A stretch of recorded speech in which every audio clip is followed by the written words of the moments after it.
Welcome to the Two-Way Street podcast with Rick Harris of Work Boot Consulting and Rob Berry of St. Louis Bath and Renovations. Our aim is to bridge the gap between contractors and consumers. Remember, communication is always a two-way street. Thanks for joining us on the Two-Way Street podcast. I'm Rob Berry with St. Louis Bath and Renovation. And this is my good friend, Rick Harris of Work Boot Consulting. In the Great White North. Everybody. Yeah, so Rob, you and I talk, and we do some prep, and we kind of roll into these meetings and discussions. And I wanted to talk about, and you did as well, is talk about customer service and how it's not what you do, it's how you do it. As a contractor, trades business owner. And sometimes we are just naturally blessed with the ability to chit chat and engage with people, but sometimes you need to develop that skill. And what's interesting, I don't know if anybody else has been, listening to it or paying attention to what's going on, but I've been having some, stuff done around the house, little repairs and that sort of thing.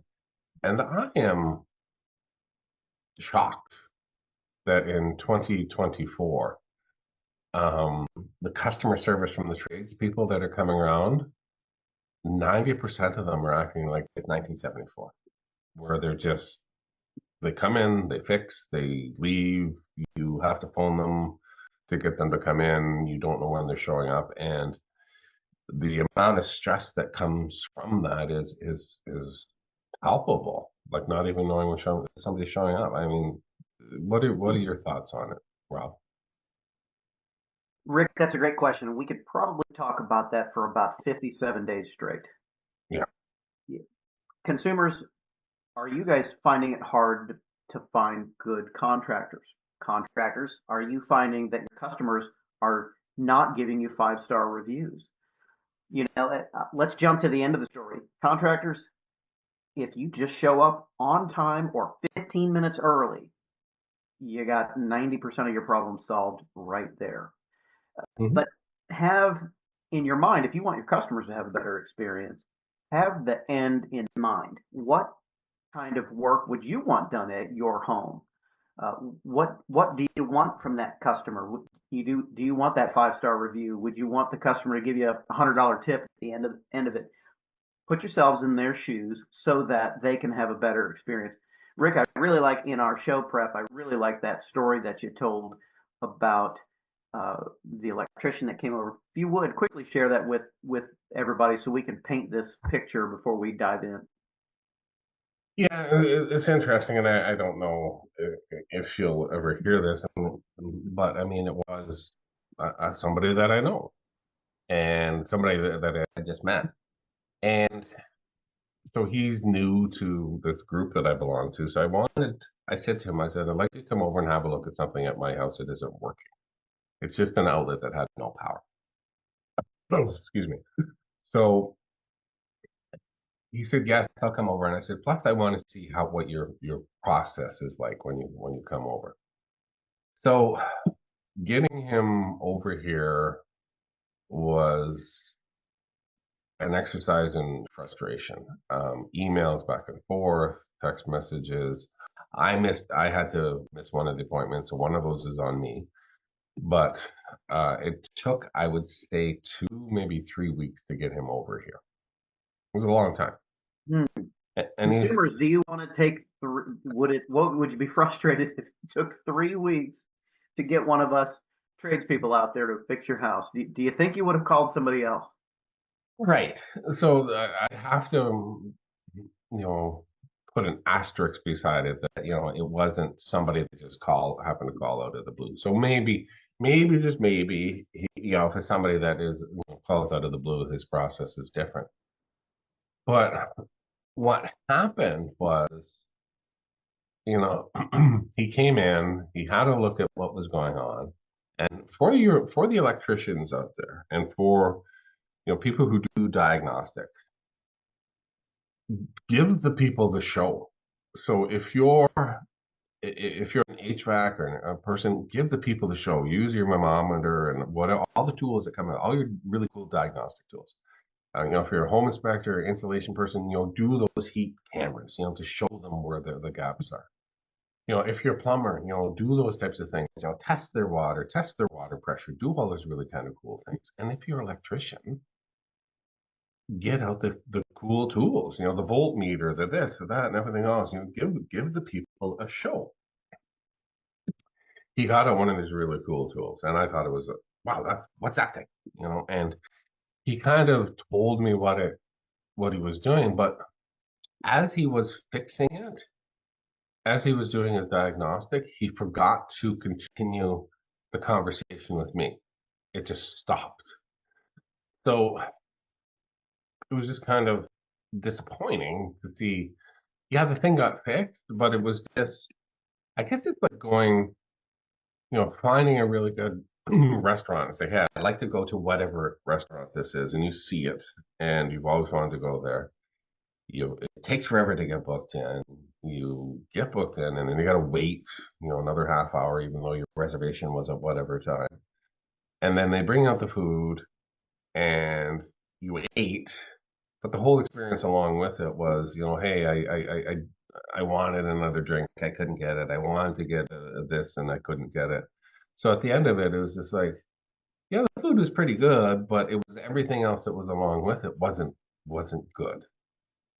And nowadays, when you ask for something, in a situation like that, people kind of get offended when you're demanding good service. But I think consumers nowadays, we need to raise the bar on customer service. And as a contractor, you have to listen to the voice of the people. So in business, there's something called Lean Six Sigma, and it's called the voice of the consumer, the voice of the customer.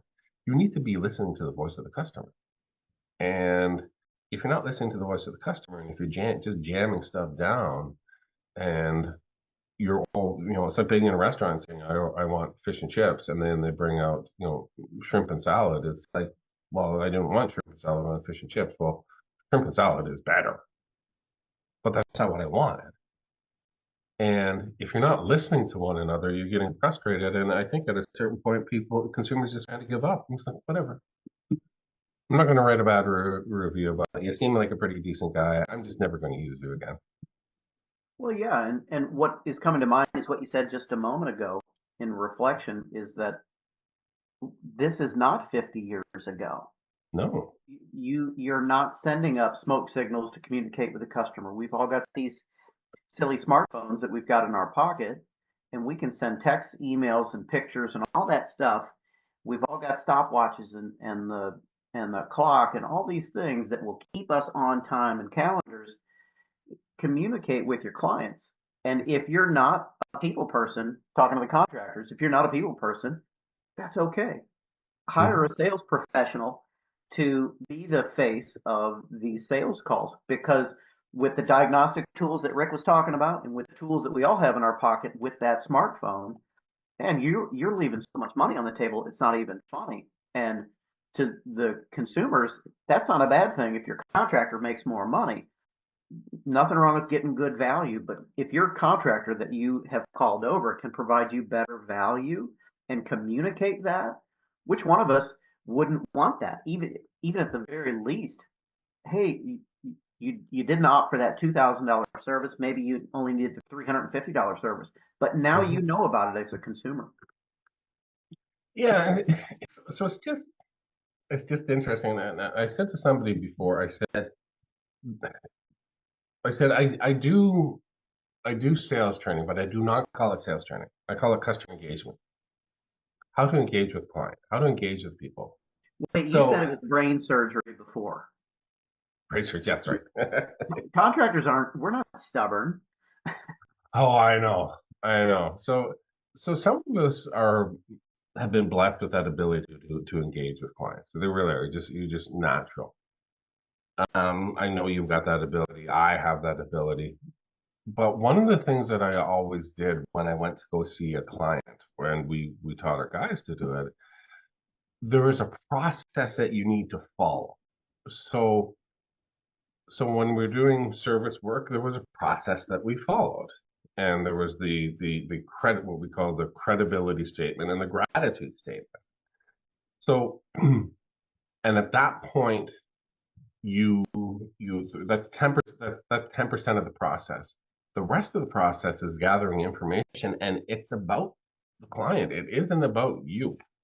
It isn't about the person trying to sell the thing or to get the person to be engaged. So that was the service side. There was a process there.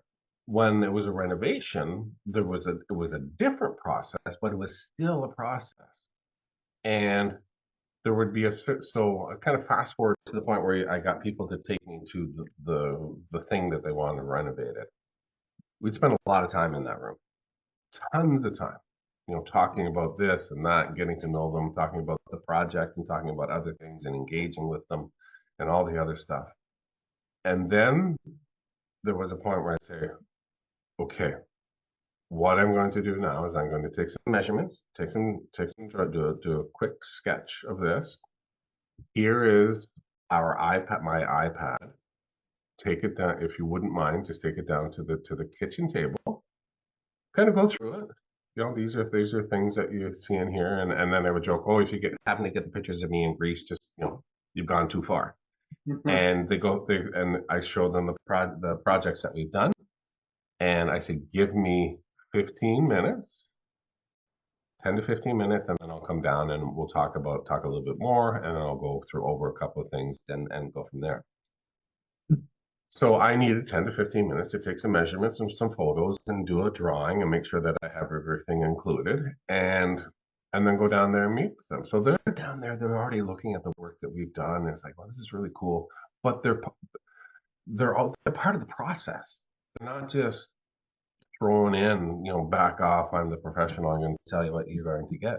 You make them part of the process, you get them engaged, and then you come down and you sit down at the kitchen table and you go through things and you just confirm with them again the things that they wanted. You made sure that you're all on the same page. You deal with some of the objections that may come up ahead of time. You deal with those so you're not dealing with it at the end. You tell them when you'll have the estimate done, and then you book the return appointment right then and there. Book it right then.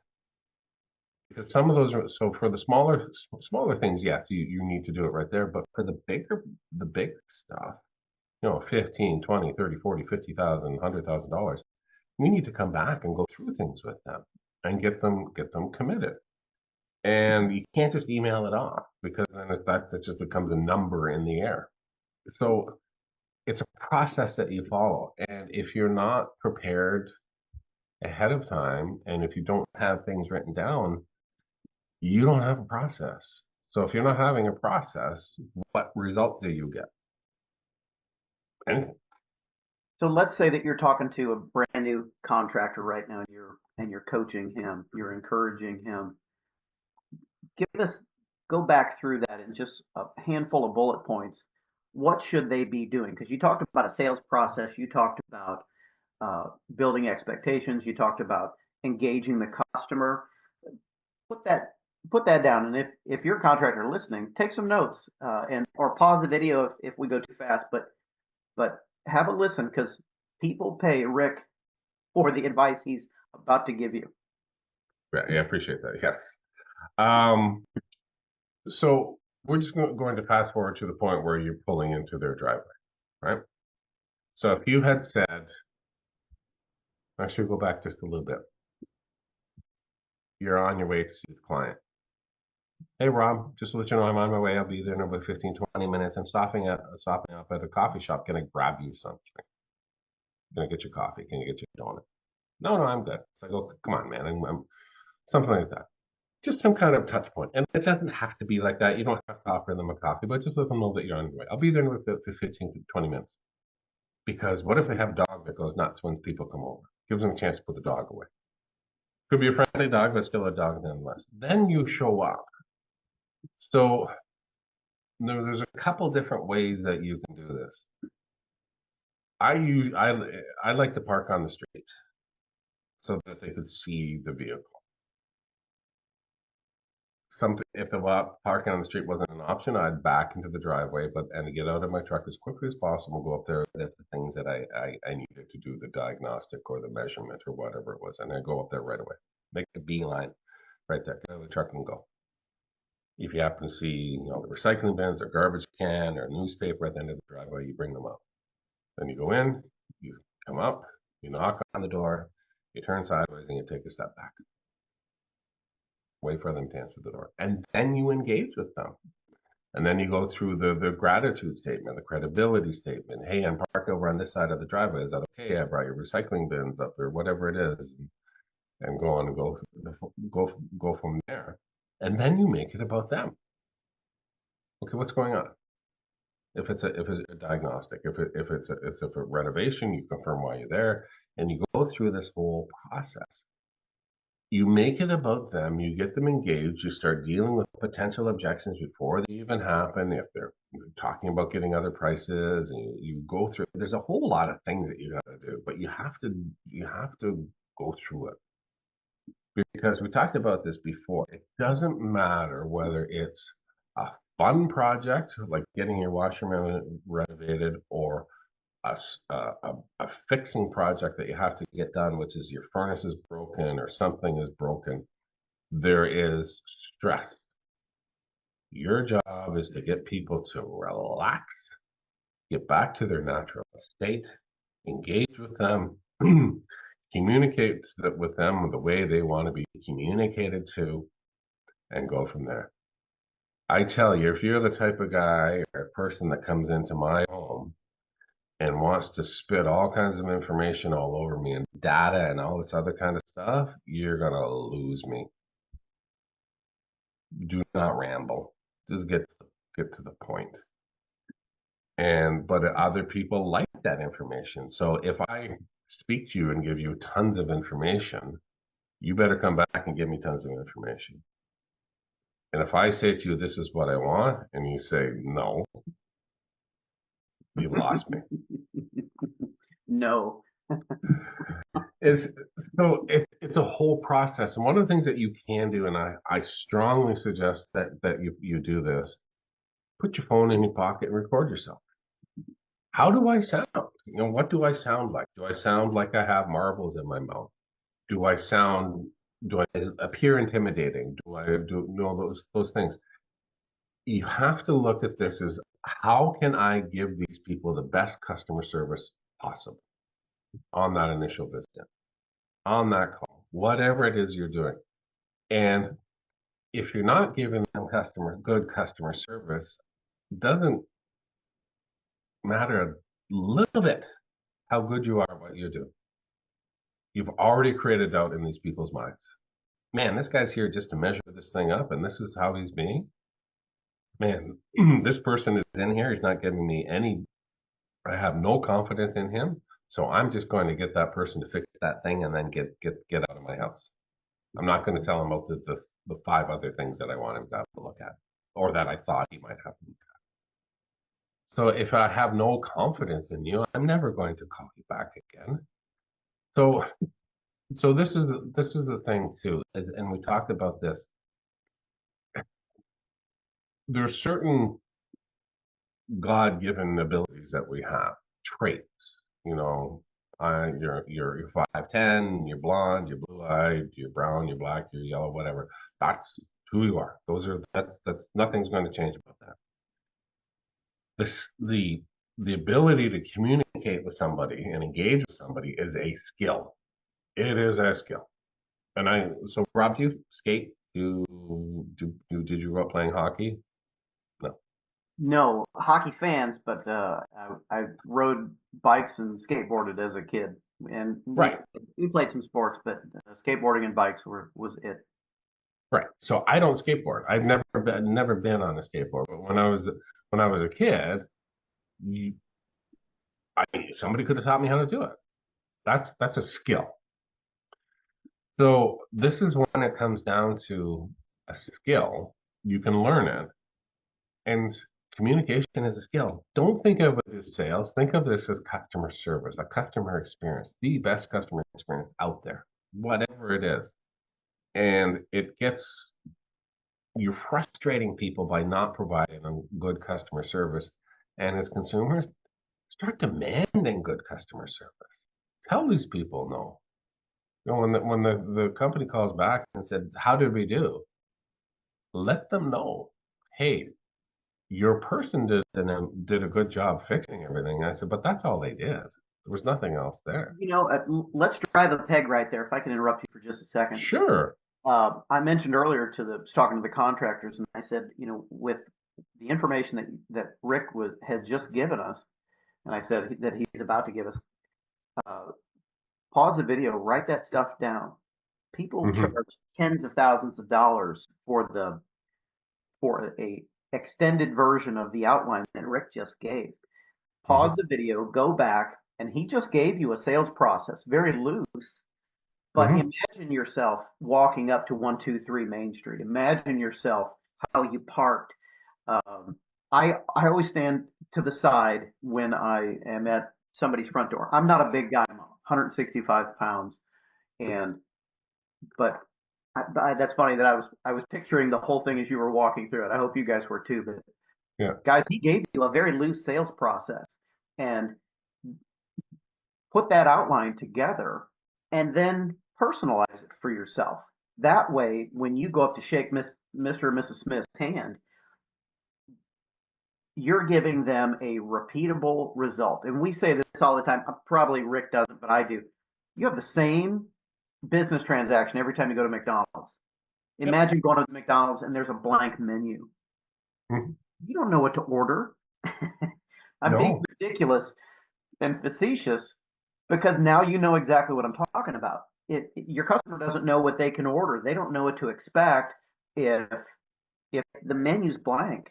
So walk yourself through that. And Rick and I we're gonna throw it back and forth here on the customer end of things.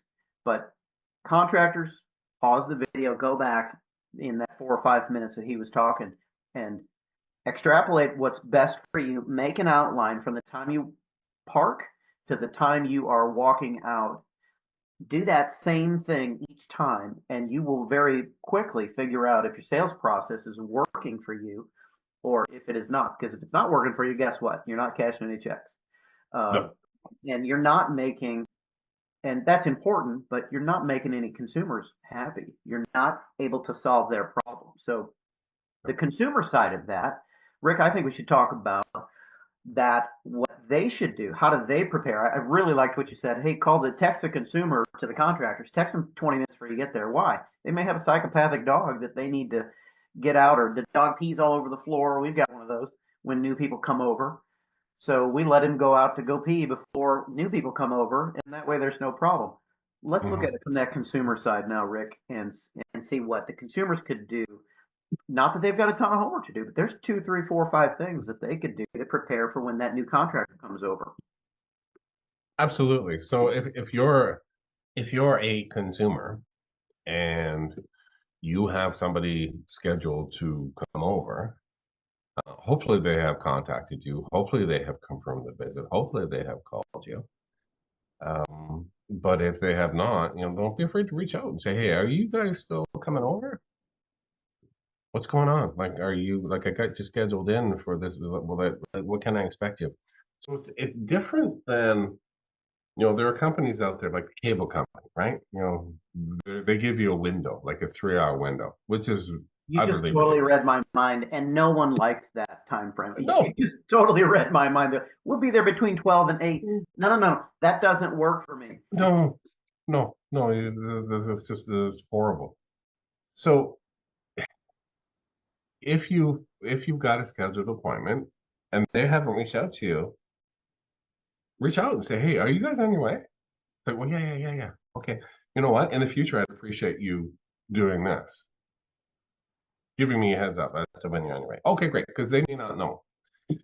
To get ready for them, be ready for them. Don't be in the middle of a phone call. Don't be having a meeting scheduled for 15 minutes after this person is supposed to be arrived.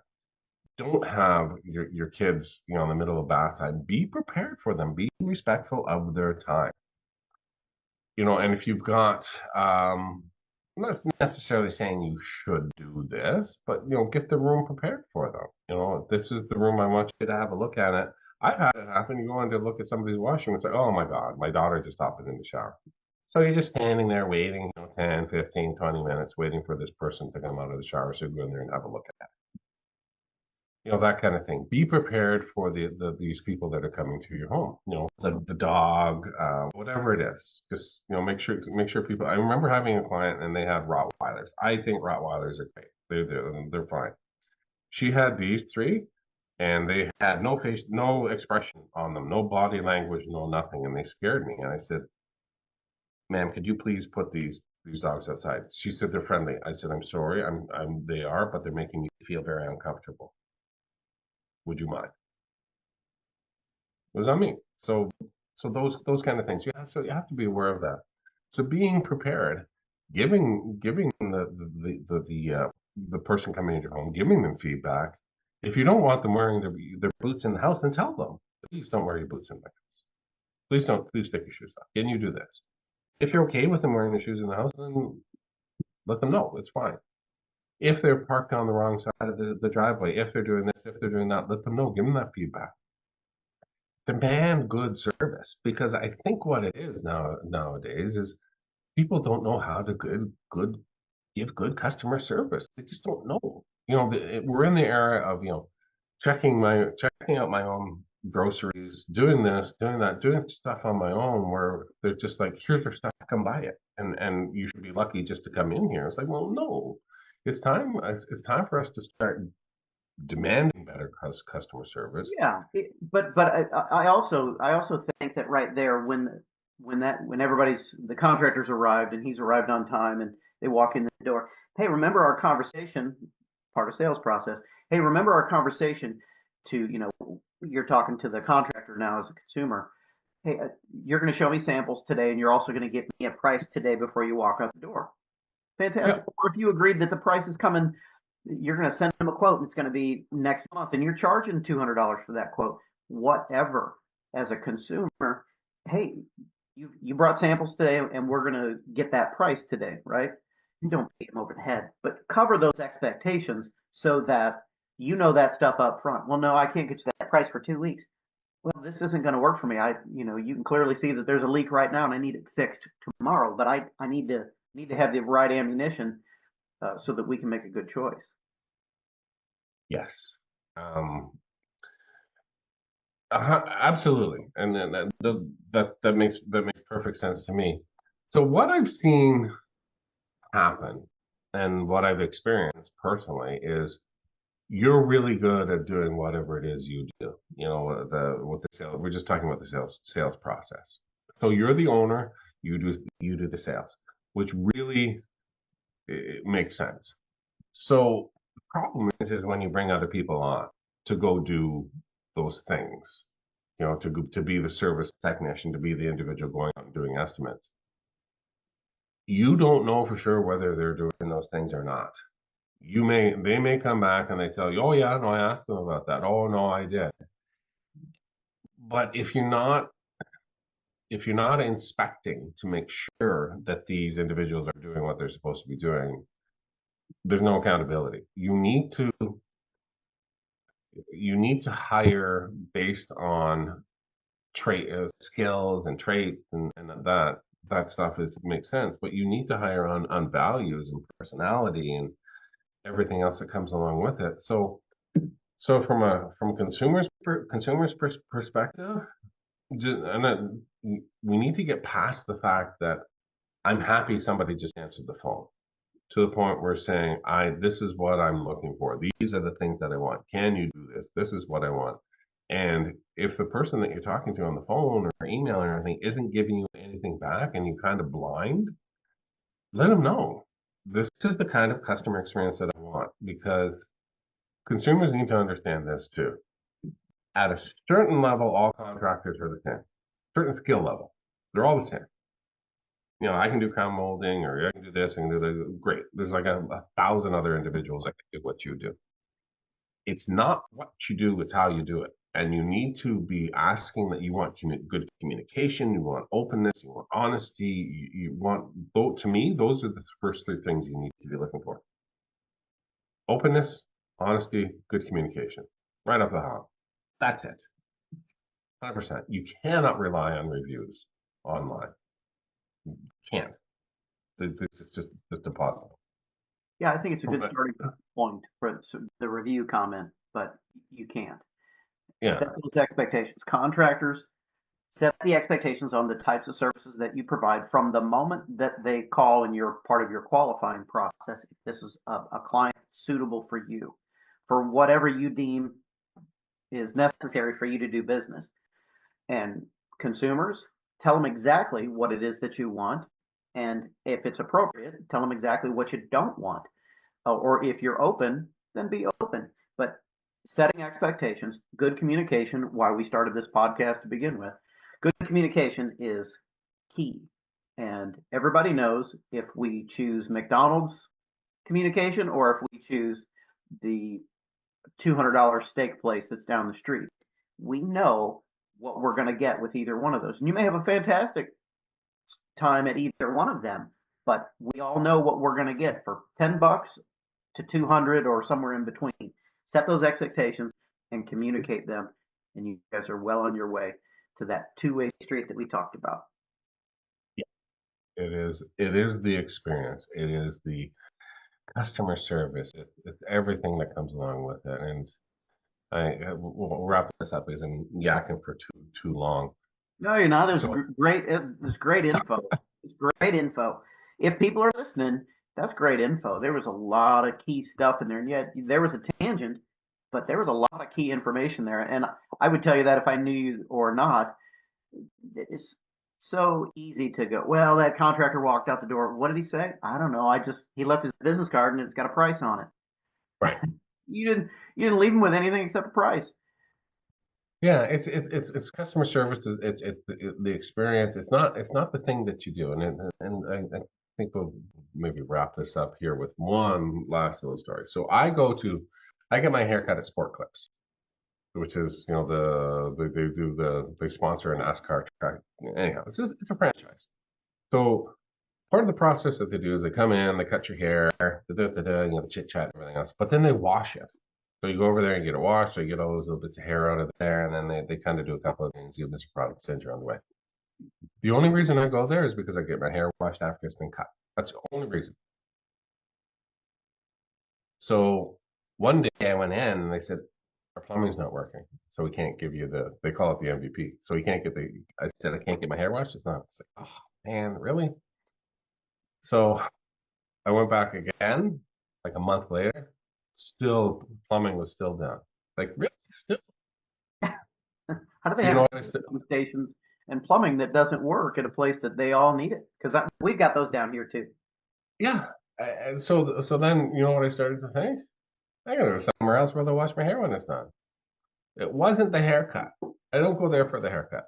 I don't go there for the anything else, but the fact that they wash my hair after it's cut, so I don't have like, little bits, because my hair is at a length where it doesn't, and I'm lucky enough I still have hair. Fantastic hair.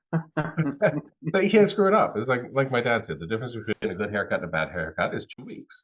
So it'll be fine. So it's not, and we need to understand this as contractors. It is not what you do. It's how you do it and how you make people feel. And consumers, look for that contractor that gets it. Do some investigation. How do they answer the phone? How do they communicate with you? What do they say to you? What does their process look like? If they don't be afraid to say no. You know what? I think I'm going to call somebody else. I'm going to go somewhere else. Yeah, definitely. And contractors and consumers, it's okay if you're not a good fit for one another.